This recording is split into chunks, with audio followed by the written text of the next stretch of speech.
آج کی تہلکہ خیز خبر آپ کے سامنے میں رکھنے جا رہا ہوں۔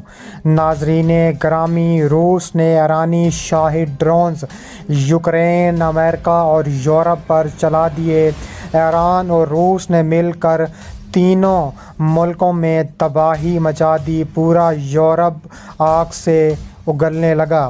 ویڈیو کی تفصیلات میں آگے بڑھنے سے پہلے ہماری ویڈیو کو لائک کر دیں، چینل کو سبسکرائب کر کے بیل آئکن پر ضرور کلک کر دیں۔ ناظرین گرامی، روس ایران کی مدد سے ڈرون تیار کر رہا ہے اور روس نے ایرانی شاہد ڈرون کا استعمال شروع کر دیا ہے۔ برطانوی وزارت دفاع نے کہا ہے کہ روس نے ایرانی شاہد ڈرون کے ڈیزائن سے متاثر گھریلو ساختہ حملہ آور ڈرون متعین کرنا شروع کر دیے ہیں۔ وزارت دفاع نے ایکس پلیٹ فارم پر اپنے اکاؤنٹ میں بتایا ہے کہ روسی افواج ستمبر 2022 سے ایرانی ساختہ نظام درآمد کر رہی ہے۔ وزارت کے مطابق روس آنے والے مہینوں ڈرونز میں خود کفالت حاصل کرنا چاہتا ہے، لیکن اس کا انحصار فی الحال ایرانی پرزوں اور ہتھیاروں پر محیط ہے۔ فائنینشل ٹائمز نے باخبر ذرائع کے حوالے سے خبر دی ہے کہ امریکہ ایران پر دباؤ ڈال رہا ہے کہ وہ واشنگٹن اور تہران کے درمیان وسیع تر غیر تحریری مفاہمت پر بات چیت کے ایک حصے کے طور پر روس کو ڈرون کی فروخت بند کرے۔ رپورٹ میں ایک ایرانی اہلکار اور مذاکرات سے واقف ایک اور ذریعے کے حوالے سے بتایا گیا ہے کہ امریکہ تہران پر روس کو مسلح ڈرونز کی فروخت بند کرنے کے لیے دباؤ ڈال رہا ہے، کیونکہ ماسکو انہیں یوکرین کی جنگ میں استعمال کرتا ہے، ساتھ ہی ان ڈرونز کے پرزے بھی فراہم کرتا ہے۔ یہ خبر ایسے وقت میں سامنے آئی ہے جب واشنگٹن اور تہران کشیدگی کم کرنے، ایران کے جوہری پروگرام پر وسیع تر مذاکرات کو بحال کرنے کی کوشش کر رہے ہیں۔ امریکی وزیر خارجہ اینٹونی بلنکن نے منگل کو اعلان کیا کہ وہ ایران کے بڑھتے ہوئے جوہری خطرے کو کم کرنے کے لیے کسی بھی اقدام کا خیر مقدم کریں گے۔ اخبار نے اطلاع دی ہے کہ یہ بات چیت گزشتہ ہفتے قیدیوں کے تبادلے کے معاہدے پر بات چیت کے علاوہ ہوئی۔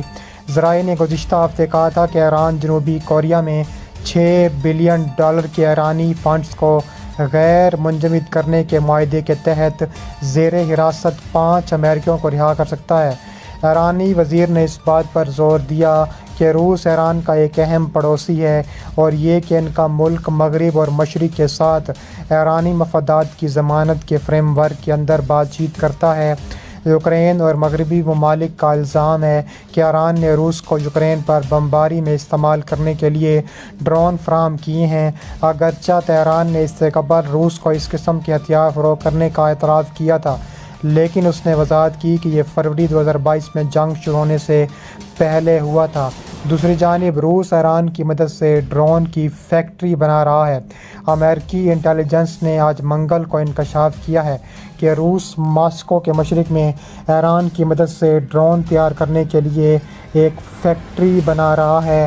اس کے علاوہ انہوں نے مزید کہا، تہران باقاعدگی سے روس میں زیر تعمیر فیکٹری میں سامان منتقل کرتا ہے۔ انہوں نے کہا ہے کہ یہ سہولت ابھی زیر تعمیر ہے اور توقع ہے کہ روس کو بغیر پائلٹ کے طیاروں کا ایک نیا ذخیرہ فراہم کرنے والا ہے۔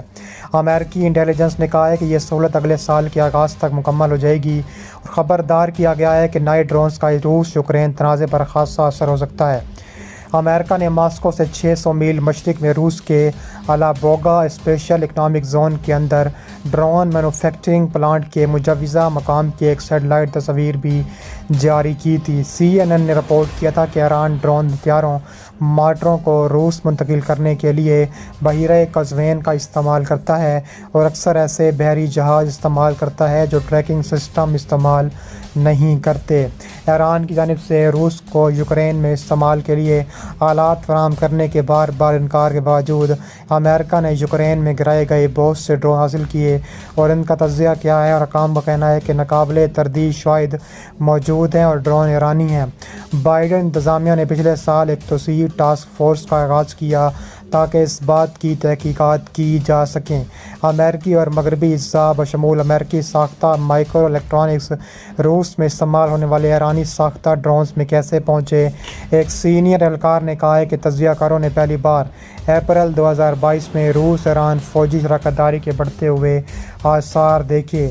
ایران روس کو فوجی سازوسامان کی فراہمی سے فائدہ اٹھاتا ہے کیونکہ اس طرح وہ اپنے ہتھیار بین الاقوامی خریداروں کو پیش کر سکتا ہے۔ اس کے بدلے میں روس سے اپنے خلائی اور میزائل پروگراموں کے لیے رقم اور مدد حاصل کر سکتا ہے۔ تجزیہ کاروں کا کہنا ہے کہ بیلسٹک میزائلوں کی فراہمی سے روسی جنگ کے لیے ایرانی حمایت میں بڑے پیمانے پر اضافہ ہوگا اور یہ واضح نہیں کہ آیا تہران تنازع کے اس مقام پر یہ خطرہ مول لینے کے لیے تیار بھی ہے یا نہیں۔ دوسری جانب کہا جا رہا ہے کہ ایران نے خلیج میں خود کش ڈرون کا بھی تجربہ کیا ہے۔ خطے میں ایک امریکی عہدیدار نے بتایا ہے کہ ایران نے خلیج میں ایکسرسائز کرنے والے بحری جہاز کے خلاف ایک خود کش ڈرون کا تجربہ کیا۔ علاقے میں بحری جہازوں کو خبردار کیے بغیر ایک اور میزائل یا ڈرون فائر کیا۔ عہدیدار نے امریکی انٹیلیجنس ڈیٹا کا حوالہ دیتے ہوئے کہا ہے کہ بدھ کو ایک طرفہ ڈرون کو ایران کے جاسک علاقے سمندر میں 8 سے 9 میل دور پانیوں کی جانب فائر کیا۔ ڈرون میں مشرقی بحری جہاز کو نشانہ بنایا گیا۔ انہوں نے بتایا ہے کہ یہ بنیادی طور پر تجارتی بحری جہازوں کو مارنے کی مشق تھی۔ یہ واحد چیز ہے جسے خلیج عمان میں ایسا کرنے کی جا سکتی ہے۔ اس کے علاوہ کہا جا رہا ہے کہ ایران اور روس مزید حملے کرنے کے لیے بھی تیار ہیں۔ فائنینشل ٹائمز نے باخبر ذرائع کے حوالے سے مزید خبر دی ہے کہ ایران پر امریکہ دباؤ ڈال رہا ہے کہ وہ واشنگٹن اور تہران کے درمیان بات چیت کے حصے کے طور پر روس کو ڈرون کی فروخت بند کرے ورنہ سخت ترین کارروائی کے لیے ایران تیار رہے۔ رپورٹ میں ایک ارکان مذاکرات سے واقف ایک ذرائع کے حوالے سے بتایا گیا ہے کہ امریکہ تہران پر روس کو مسلح ڈرونز کی فروخت بند کرنے کے لیے دباؤ ڈال رہا ہے کیونکہ ماسکو انہیں یوکرین کی جنگ میں استعمال کرتا ہے، ساتھ ہی ان ڈرونز کے پرزے بھی فراہم کرتا ہے۔ یہ خبر ایسے وقت میں سامنے آئی جب واشنگٹن اور تہران کشیدگی کم کرنے، ایران کے جوہری پروگرام پر وسیع تر مذاکرات کو بحال کرنے کی کوشش میں مصروف ہیں۔ امریکی وزیر خارجہ اینٹونی بلنکن نے اعلان کیا کہ وہ ایران کے بڑھتے ہوئے جوہری خطرے کو کم کرنے کے لیے کسی بھی اقدام کا خیر مقدم کریں گے۔ ایرانی جنوبی کوریا میں $6 بلین کے ایرانی فنڈز کو غیر منجمد کرنے کے معاہدے کے تحت زیر حراست 5 امریکیوں کو رہا کر سکتا ہے۔ ایرانی وزیر خارجہ نے اس بات پر زور دیا کہ تہران کسی جنگ میں فریق نہیں بنتا اور اس بات کا اعادہ کیا کہ ان کے ملک نے کسی فریق کو یوکرین جنگ میں استعمال کے لیے ہتھیار فراہم نہیں کیے۔